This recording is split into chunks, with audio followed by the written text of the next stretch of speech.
Shut up and sit down. Hello, my friend. You are listening to the Dance Studio Scaled podcast, the number one place for innovative marketing, retention strategies, and business growth ideas made just for dance studio owners. Now, this isn't your average business podcast. We're here to shake things up, simplify the hustle, and focus on real, actionable insights. I'm your host, Jen Dalton, and after 30 years of running studios, coaching owners, and scaling businesses, I know one thing's for sure. There's no one size fits all in this industry. You've got the passion, and I've got the tools to help you take it to the next level. So hit that subscribe button, grab a coffee, and let's scale your studio together. Welcome back to this week's episode of the Dance Studio Scaled podcast. First up, team, I just have to let you know that I am seeing you right now in this season. We have people who are running shows, there's rehearsals, there's re-enrollment, there's that hype and the build up to the end of the year, but then also into the new year. So I just want you to know that I see you, I feel you, I believe, I understand exactly where you're sitting, but hopefully my episodes in the lead up to the end of the year are not going to cause any more overwhelm, but I want it to have the opposite effect. I want to be doing the work for you so that if you are wanting to get a bit of a plan moving forward into 2026, I want to take away some of that extra thinking or the designing or the creating that right now you probably don't have space for. So that leads me into today's episode, and I thought I would talk on a topic that has come up over and over again. And it's all about team and how to set your team up to head into a successful year. So I'm talking about things like hiring, aligning, commitment, teacher reliability, communications, setting those professional boundaries, and that constant feeling of why don't they care as much as I do? Now, we just know this to be true, right? Anyway, I want to start by saying this as gently as possible, but honestly, we can't control people. We can't control our teachers. We can't control their energy, their decisions, their long-term commitment. But what we can control is how we show up for them. We can control the environment we create. We can control our expectations, the clarity that we're telling them about our offers and the systems that we put in place and the support we choose to give. And when we can get that right, then everything else starts to feel smoother. Your team will feel more confident, your students will feel more supported, and then you get to feel calmer and more in control as we head into a new year. And so today I'm going to just walk you through some practical ways that you can set your team up for success leading into 2026. And they're simple things. You probably are doing half of them, but even if you just pick up one or two things that just might help put together some information that will that create big impact. And it's not just for your teachers, but the whole experience for your studio. So let's get into it. If you do have a pen and paper and you want to take notes, now is the time to go and grab it. Okay, the first thing that I would suggest you do is clarify the roles and your expectations. One of the biggest issues in any studio team comes from assumptions and generally not so much mistakes. Now, we just assume, and I am so guilty of this as well, you just assume that our teachers know what we are thinking. They know what we want. Now, I've had teachers that have grown up with me. So I started teaching them from young kids, and then they ended up being senior teachers in my studio.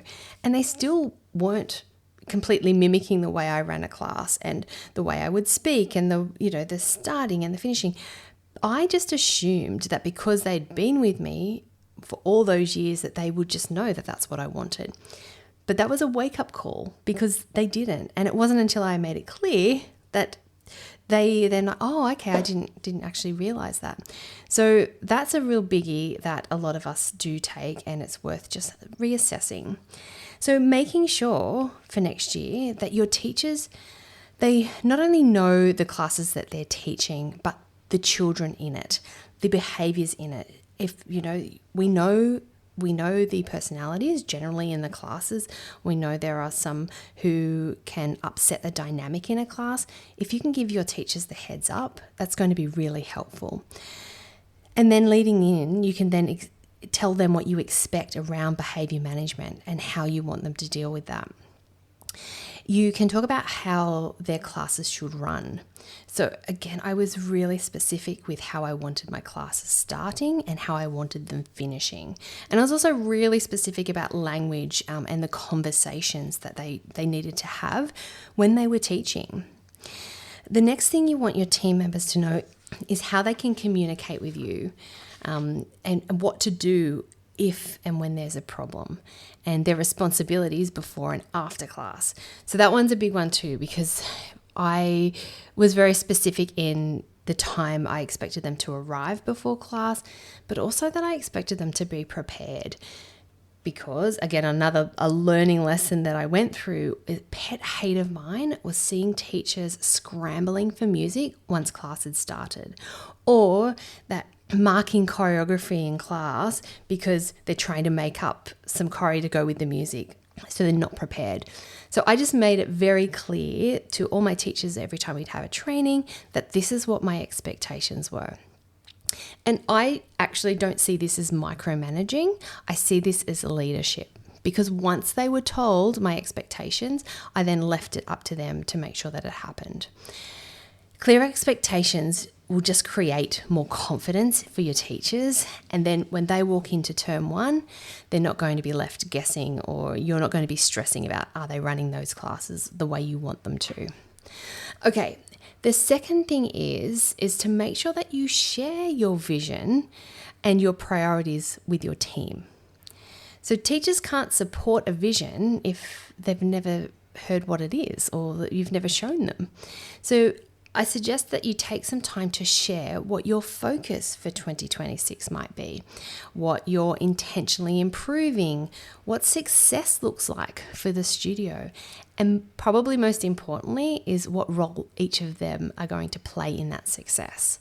Because this is where the alignment happens.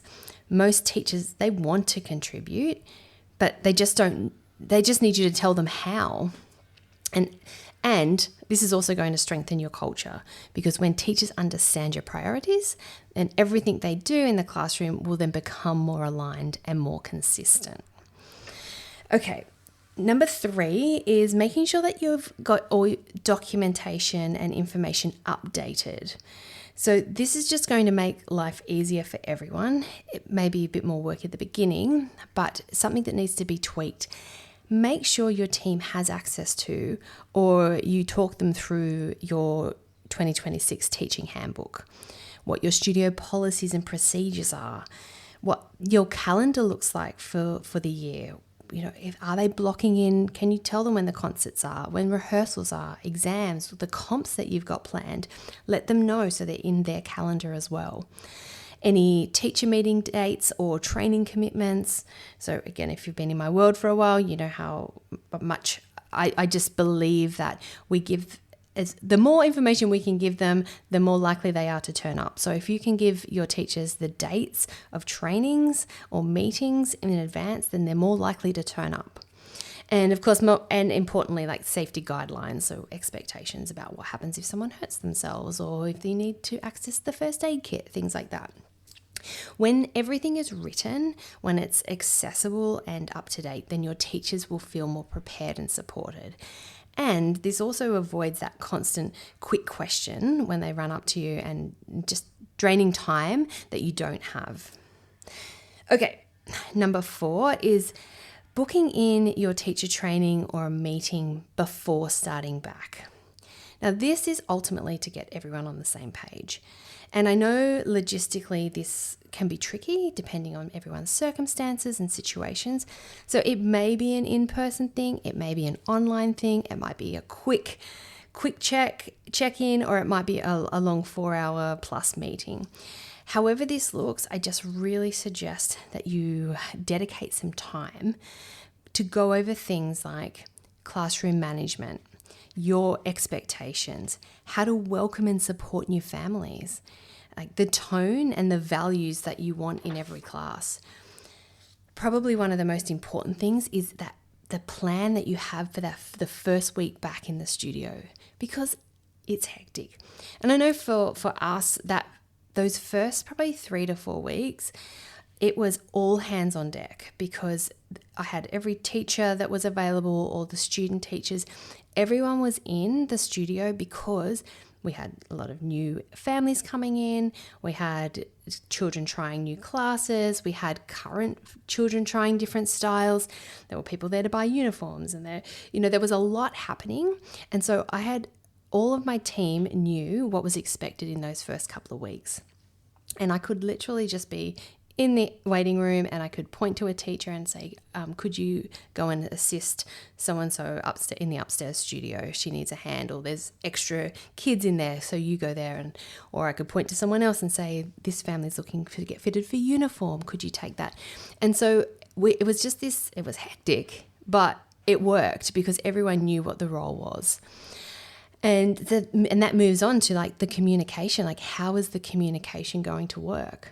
We'll go into a bit more detail about that later. But then, those key dates for the year. Another thing that I feel is really important to let them know is putting in the development plan for them throughout the year. And this could be things like any training sessions that you might be offering that would suit them, any opportunities to shadow certain teachers, maybe they're wanting to expand, running or leading workshops or events, any leadership or responsibility pathways or skills that you want to help them grow. When you come to the table with things like this, it's just telling your team that I'm invested in you and I want you to succeed and I want you to grow with us. And when teachers feel seen and supported, that's when they will show up differently. Okay, number 5. Giving teachers their first week plan. So like I spoke about before, how important this is. So giving them clarity about how you want your classes to feel, how you want the people in those classes to feel as they walk out, the language that you want them to use, how to welcome new families, what to reinforce with returning students, like how to manage that first week nerves and the chaos. Having a plan B and a plan C in those first couple of weeks is pretty important, because a lot of times those classes don't go as we plan. So they need to have a backup. You need to make sure that they know what that backup is. And then common questions and how to answer them. So empower your teachers, let them know where they can direct parents if they have a question. So it's not necessarily going to be directed back to you. It's not going to be taking time of the teacher who should be teaching the class. All these things are going to be empowering for your teachers to ensure that first week, those first couple of weeks run smoothly. And when your whole team walks in with the same energy, that same message, and like the same standards, then it just all becomes a lot easier. It just flows. Okay, number 6 is the logistics and the communication channels. So this can be tricky and can lead to frustration if it's not made clear. So things like how your teachers are to let you know if they're sick. Now, is that you? Is that a manager? For us, our teachers knew that if they weren't well and they couldn't make it to class, they had to reach out to the rest of the team to see if they could organise a cover. They weren't just contacting myself or my manager and saying I can't be there, and then it was left up to us to find someone. They knew that if they weren't well, then it was up to them to jump into the pool of our teachers to see who could cover for them. Things you also want to make clear is how and when they should contact you and who that looks like. So for me in the early days, it was me and they all had my number. And I always wanted them to be able to feel like they could approach me. In my later years, my studio manager actually stepped into that role. So any questions or queries or issues that my team had would go through to my manager, and then my manager would decide what I needed to know or what needed actioning from me. And that was just to help, because my focus was on the business and getting new families in. So it just changed. But that was an evolution over many, many years. But you just make sure that your team know, because I know that feeling of like, well, why is this particular teacher calling me on Sunday at 10 p.m. to say that they can't be in Monday morning's classes? Like and I would get really annoyed and angry with that, but that falls back on me because it's up to me to make sure that they're educated. Okay, so other things, work out what's appropriate for your group chat. What do you want covered in it? How do you want them communicating? What things and topics you want brought up in those group chats? What belongs in an email as opposed to conversations in person? Where all your documentations are kept. So all your SOPs, all your playbooks that you are hopefully building out, let them know where they can access that information. Also how you're going to share updates throughout the year. Remember, the more information you give your teachers, if a question does come up in the classroom by a student or a parent passing by, if the teacher knows, they can just answer it and then that's the end of it. Instead of them having to go and speak to someone else or sending an email, it's just done. And the other thing is just let them know what your expectations are around any concerts, comps, events, or schedule changes. The clearer your communication plan, the smoother your year is going to be. And your team, honestly, they just want direction. They want you to lead. If it's clear for them, they're not left guessing. And because sometimes, again, like the frustration for us as the studio owners is we start seeing teachers go a little bit wayward or putting their own like creative flair into decisions and things. And you're like, what are you doing? Like, why are you saying that? It's back on us. It's our responsibility to make sure that they know exactly what we want. Okay. Number 7 is celebrating wins and acknowledging their contribution. This is huge, this one. Before you ask anything from your team, you need to acknowledge them. So take time to recognize things like their loyalty, if they've been around for so long, or if they're the first to jump in to help out with a cover, or if you need a hand with things. Their growth, let them know that you've seen their improvement, the extra moments that they don't think you see, the impact that they've had on students, the part that they've played in the studio's success. This just builds trust and it builds connection and it makes teachers want to invest back into the studio. And people just show up differently when they feel valued. I mean, think about yourself. If you're out in the public somewhere, you're at the shops, you're going to a restaurant, when you feel valued, you feel good.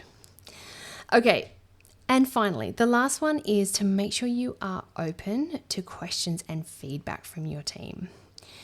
Great leadership isn't just about being clear, it's about creating that space or a way for your team to speak up. And I had some really specific questions, things that I would talk about we did. So we would do our meeting in October. We'd have a sit down, and these are questions that I would ask them in the lead up to the new year.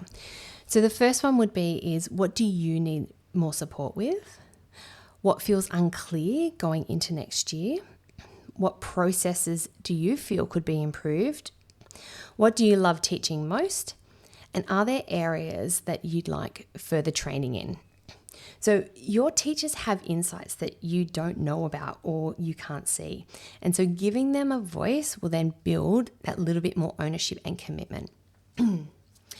Okay, that is it for those tips for your team. Setting them up for success isn't about doing more for you. It is about doing the right things and just having your teachers clear and confident with the direction that you're heading. Because the truth is, most team issues are not about attitude or ability. They're about communication, clarity, and consistency.